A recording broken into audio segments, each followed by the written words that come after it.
Exams ख़त्म होने की खुशी में सभी स्टूडेंट्स सेलिब्रेट कर रहे थे। उनकी टीचर ने उन्हें घर जल्दी जाने की सलाह दी।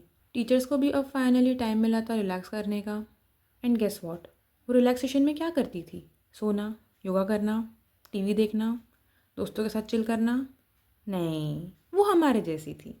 वो डेस्परेटली वेट कर रही थी अपनी न्यू नॉवेल के न्यू चैप्टर का अपलोड होने का। पर अभी तक वो रिलीज़ नहीं हुआ था। कोई दिक्कत नहीं, हम पॉजिटिव रहेंगे। वो एक सच्ची फ़ैन थी, इसलिए उसने डिसाइड किया कि वो पूरी की पूरी सीरीज़ फिर से पढ़ेंगी। फ्राइडे नाइट बर्बाद होने वाली थी। सो स्टार्ट करते हैं एक कप दारू के साथ। एमसी जिस नॉवेल को पढ़ रही थी, या कहे जिससे ऑब्सेस थी, उसका नाम था the flower of the beast, एक फेमस रोमांस नॉवेल। टाइटल सुन के तुम लोगों को लग रहा होगा कि ये एक ऑब्सेसिव पजेसिव बीस्ट एम्परर की लव स्टोरी होंगी, लेकिन एक्चुअली में ये बस एक लड़की की कहानी है जो मछलियों की खेती करती है, या कहे मछलियों की खेती में एक्सपर्ट है। मतलब लड़कों को अपनी उंगलियों पे नचाना। ओके, हीरोइन जितनी सुंदर है उतनी खतरनाक भी। उसके पास एम्पायर के 3 सबसे हैंडसम लड़के हैं। सबसे छोटा Duke, second number master of tower of magic, and third number the most desirable crown Prince. सबके सब उसके प्यार में हैं। क्या हमारी एमसी को जलन हो रही है? थोड़ी सी, पर उससे कोई लेना देना नहीं है इससे। ये बस एक टिपिकल स्टोरी थी, पर फिर भी उसे पसंद थी। रीज़न, राइटर की यूनिक स्टाइल। साथ ही सेकंड सबसे बड़ा रीज़न, इस नॉवेल के hot and most flirtatious male characters. उफ उफ, टीचर फ्रस्ट्रेटेड होते हुए टेबल पर रखने लगती है। Slam slam slam. ऑथर वापस आ जाओ, देखो अब मछलियाँ भी रोने लगी है। मैडम जी फिर नॉवेल की दुनिया में घुस जाती है। उस रात चांद अपनी चांदनी बिखेरे था। क्राउन प्रिंस उसे तकते जा रहा था और कहा, आइबलिन राजकुमार। हे, मुझे राजकुमार मत कहो। कितने बार कहा है तुम्हें, मुझे मेरे नाम से बुलाओ। पर आइबलिन नहीं मानी। क्राउन प्रिंस उसका हाथ पकड़ता है। उसकी धड़कनें तेज हो चुकी थी। आइबलिन शर्मा रही थी। अचानक हिंदी सीरियल के जैसे किसी ने उसे इंटरप्ट कर दिया। प्रिंस, आइबलिन का हाथ छोड़ दो। शर्माती हुई आइबलिन ने उस ओर देखा और मीठी आवाज़ में अपने आशिक नंबर 2 को पुकारा, केनेथ। केनेथ प्रिंस को रूल्स याद दिलाता है, पर प्रिंस वो रूल को थोड़ी मानने वाला था। रूल उसकी मर्जी के हिसाब से शिफ्ट होते। इनके आर्ग्यूमेंट के बीच एंट्री होती है आशिक नंबर 3 आरविन की, जो अपने शरारती अंदाज में कहता है, अगर हम रूल से छुटकारा पा ही रहे हैं तो इसका मतलब ये है कि मैं जो चाहे वो कर सकता हूँ। हंसता हुआ आरविन एक प्लेबॉय लग रहा था, पर आइबलिन को पता था उसके सामने ये बिल्कुल ग्रीन फ्लैग बन जाता था। असल दुनिया में टीचर आंखें गड़ाए लैपटॉप पर बेसब्री से अगले चैप्टर का इंतज़ार कर रही थी। अचानक उसे सर घूमता महसूस हुआ। क्या उसने ज़्यादा काम कर लिया था? गॉड, मेरा सर अब ब्लैंक हो गया। आंखें खुली। आंखें खुलने पर उसने खुद को एक अनजान जगह पर पाया। क्या ये एक सपना था? एक मिनट, ये वर्ड्स हवा में क्या कर रहे हैं? ये क्या लिखा है? Welcome to the novel the flower of beast. क्या? टीचर फट से उठ खड़ी हुई। आईने में खुद को देखा तो उसने एक नई शक्ल पाई। ये क्या है? ये कौन है? ये मैं हूँ? मेरे डार्क सर्कल्स कहाँ गए? ये थी किम हायोंग। उम्र 25 साल, काले बाल और थकी हुई शक्ल। किम ने खुद को घूम घूम कर पूरी तरह देखा। वो अब पैनिक कर रही थी। खुद को काम करने का ट्राई किया, पर सब बेकार। वो ज़मीन पर बैठ गई और रोने लगी। किम की आवाज़ सुन उस रूम में एक मेड आई जो उसे मसला पूछने लगी। किम रोते जा रही थी। मेड पैनिक हो गई और मास्टर को बुलाने चली गई। 2 बेचैन लोग अंदर आए, एक आदमी और एक औरत, जो किम को क्या हुआ पूछे जा रहे थे और उसे लाटे पुकार रहे थे। किम ने उन्हें नज़र पर देखा और फिर रोने लगी। कौन थे ये लोग? मेड ने उसे बताया कि ये उसके पेरेंट्स हैं, जो थोड़े कंफ्यूज थे किम की ये हालत देख के। किम ने खुद को संभाला और तय किया कि वो सब याद करेंगे इस नॉवेल के बारे में एंड एक पेपर पर लिख के निकालेंगी। 1 घंटा बीत गया। किम का सर दर्द से फटने लगा। क्या वो सच में इतनी डम थी? उसने ये नॉवेल 3 बार पढ़ी थी, नहीं 4 बार। उसकी मेमोरी इतनी कमज़ोर नहीं हो सकती। एमसी रियलिटी को डिनाई करने का ट्राई कर रही थी। शांति से सोचने के बाद किम को याद आया कि उसकी ये नए रूप की फैमिली कौन थी। वो थी लाटे। उसकी फैमिली विस्काउंट थी। लाटे एक सुपर डुपर सपोर्टिंग कैरेक्टर थी, या बोला जाए सपोर्टिंग की भी सपोर्टिंग कैरेक्टर थी, जिसका इस नॉवेल में एग्जिस्टेंस का मीनिंग ये है कि वो हीरोइन को अपने ब्राइट शाइनिंग में शाइन करने के लिए हेल्प कर सके, या खुद की निगेटिविटी दिखा के उसकी पॉजिटिविटी दिखा सके। ओके, ये दुख की बात थी। उसे एक और चीज़ याद आई। हीरोइन आइबलिन एम्पायर में 18 साल की उम्र में आती है। साथ ही उसे केनेथ भी याद आया, जो आइबलिन को सभी लड़कियों से अलग समझता था। ये उसे क्यों याद आया पता नहीं, छोड़ो। अभी के लिए किम उर्फ लैटे इस लाइफ को एडजस्ट करने का ट्राई करेंगी, एंड यही उसने डिसाइड किया। वैसे भी उसके पास और कोई रास्ता भी तो नहीं था। उसने धीरे धीरे अपने आसपास के लोगों को जानना पहचानना शुरू कर दिया। खुद को आईने में देख ना दचकने के लिए या चौंकने के लिए उसको 1 महीना लगा। खुद की आदतें डालने के लिए उसको 6 महीना लगा। 1 साल इस रहन सहन में पूरी तरह ढलने। 2 साल बाद मेड ने आवाज़ लगाई, प्लीज़ अंदर आइए miss latte. Latte elegantly carriage में बैठ गई। किम शायद अपनी पुरानी जिंदगी भूली नहीं थी, पर अब वो अपनी हकीकत को नकार नहीं रही थी। हालांकि ये सब अभी भी एक नॉवेल थी। अब जब वो नॉवेल में आ चुकी थी, उसने डिसाइड किया कि अपना कुछ स्क्रीन टाइम बढ़ाया जाए। वो खुद का और एवलिन का सीन परसेंटेज इमेजिन करती है। एवलिन का था 100%, वही लैटे का था 8%। इस दुनिया में एक कोने में शांति से मरने से अच्छा वो अपना स्क्रीन टाइम बढ़ाने का चांस लेना चाहती थी। जैसे भरे दरबार में आइबलिन पे जूस फेंक देना, उसे रुलाना, पर इसकी सज़ा में उसे कोई घसीटते हुए बुरी तरह ले जा रहा था। घसीटे जाने से अच्छा उसके पास एक बेटर प्लान था, जहाँ वो तीनों के तीनों हीरोज़ के साथ कनेक्शन बनाएंगी हीरोइन के आने के पहले, जैसे ये कभी होने भी वाला था। लैटे ने इन मेल लीड्स को कहाँ कहाँ नहीं ढूंढा, हर जगह देखा, इवन डस्टबिन में भी, पर रियलिटी कड़वी थी। इस लेसन से हमें ये प्रूफ हुआ कि सपोर्टिंग कैरेक्टर एक सपोर्टिंग कैरेक्टर ही होता है। लैटे एक मॉन्स्टरस सा चेहरा बना के कहती है, तुम कहाँ हो मेल लीड्स। ओके, ये अभी भी रोमांस नॉवेल है। लैटे को जैसे फील हो रहा था कि उसके और मेल लीड्स के बीच कभी ना पार होने वाला बड़ा सा बैरियर एग्जिस्ट करता है। वो एक तरह उदास पड़ी है, एंड दूसरी जगह ये चमकते हुए सितारे, एंड ये वॉल कभी टूटने नहीं वाली है। ओह, आज लैटे को कुछ दिखा। शायद आज चांस था उसे मेल लीड से मिलने का। उसकी आंखें चमक गई। क्या ये क्राउन प्रिंस हो सकता था? उसने झाड़ों में घुसकर देखना चाहा, पर अफसोस उसे वहाँ एक क्यूट सा रैबिट मिला। एंड देखते ही देखते वहाँ रैबिट की पूरी आर्मी आ गई। थकी हारी लैटे रैबिट्स को काउंट करने लगी। ये था क्राउन प्रिंस रैबिट नंबर 181। उस दिन भी वो खाली हाथ घर लौटी, पर रैबिट को मिलके उसे मज़ा तो आया। अगले दिन लैटे ने ड्रिल हाउस पर छापा मारने का सोचा। वहाँ भी उसे कुछ हाथ नहीं लगा, पर शायद उससे अच्छी चीज़ उसे वहाँ मिल गई हो। वो थी मसल्स, हॉट मसल्स। पूरा दिन लैटे ने अपनी नापाक आंखों से ये हसीन नज़ारा देखा, एंड अब इसकी एनर्जी से उसका माइंड डिस्ट्रेस हो चुका था। इतनी नाकाम कोशिशों के बाद भी लैटे ने हार नहीं मानी थी। नए दिन उसका नया प्लान आ गया। नया प्लान कुछ इस प्रकार था। स्टेप 1, बाहर घूमने जाना। स्टेप 2, मुसीबत में पड़ना। बचाओ बचाओ, मुझे कोई बचाओ, मैं खतरे में हूँ। स्टेप 3, हीरो आएगा एंड उसे बचा लेगा। You know, the classic story line जो कॉमन है एंड हर नॉवल में यूज़ होती है। सो पहला काम, लैटे गली मोहल्लों में घूमना शुरू कर देती है। जैसे गुंडों को इशारा मिल गया हो, उन्होंने मौका देखकर लैटे पर हमला कर दिया।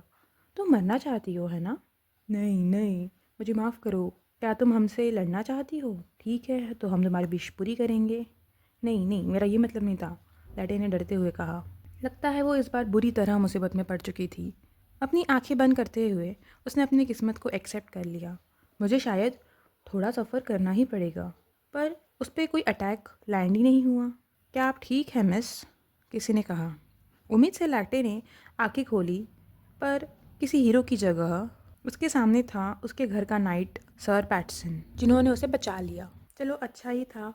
अगर उसके पापा उसकी चिंता में सर पैटसन को चुपके उसे प्रोटेक्ट करने नहीं भेजते, तो शायद वो हीरोइन पे जूस फेंकने की जगह खुद ही जूस बन जाती आज। घर पहुंचने पर उसे खूब डांट पड़ी। इसका सिलसिला 3 दिन तक चलता रहा, साथ ही उसे 1 महीने के लिए नज़रबंद भी कर दिया।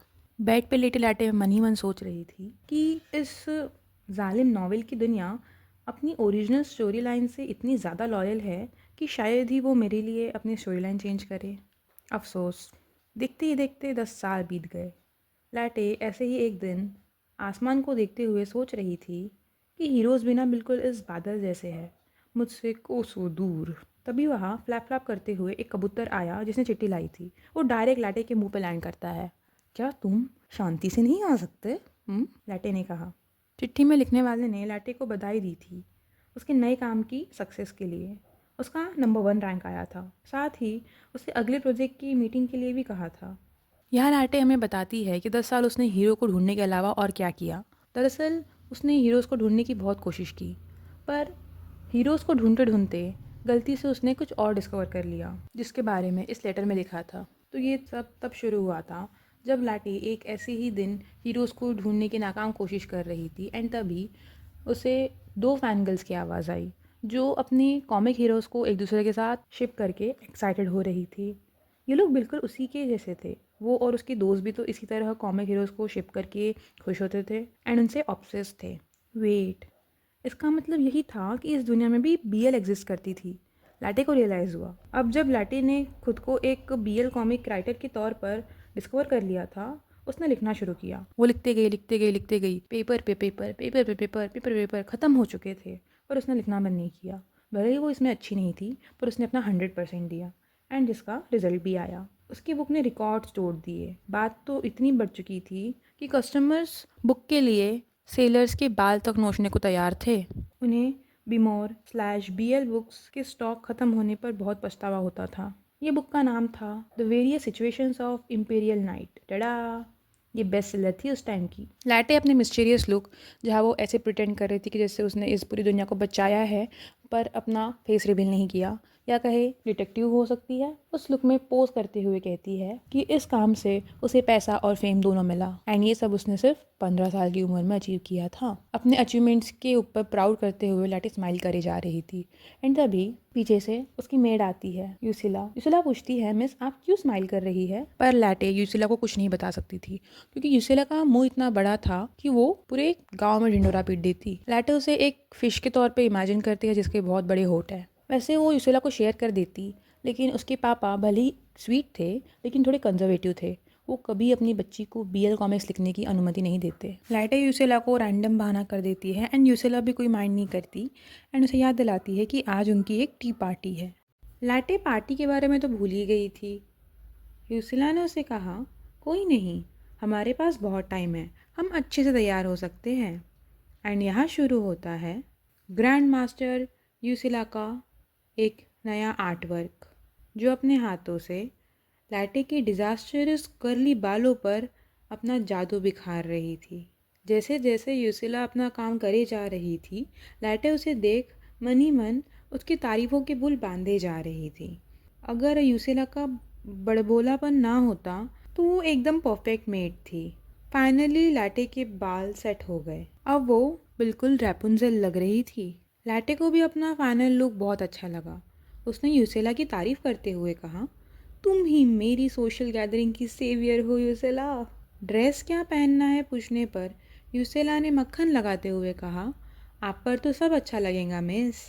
लैटे को पता था यूसेला उसे मक्खन लगा रही है, पर वो चाहकर भी उसे हेट नहीं कर सकती थी। फिर बारी आती है शूज़, नेकलेस, थोड़ा ब्लश की।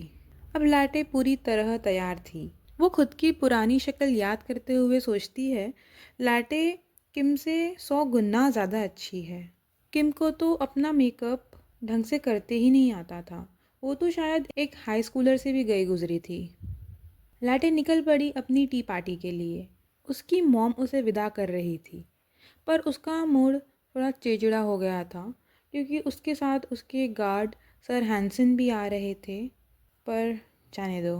लैटे की मॉम हिंदी पिक्चरों की माँ जैसे ड्रामेटिकली रोते हुए लैटे को घर सुरक्षित आने के लिए बोल रही थी।